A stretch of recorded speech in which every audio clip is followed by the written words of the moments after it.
सुमंगलीर्यं मधुरिमागं समेत पश्यत सौभाग्यमस्ये धत्वा याथास्तं विपरेतन इमां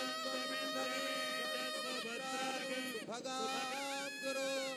दशास्यां पुत्राणादेहि पतिमेकादशङ्कृते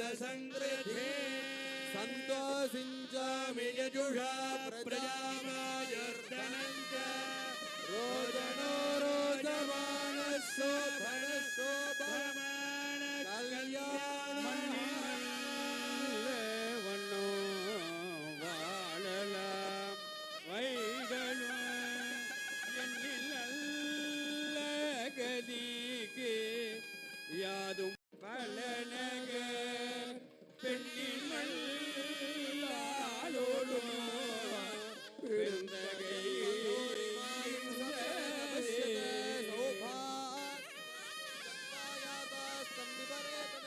இமான் त्वमिन्द्रमेघस्वपुत्रागुं सुभगां गुरु दशास्यां पुत्र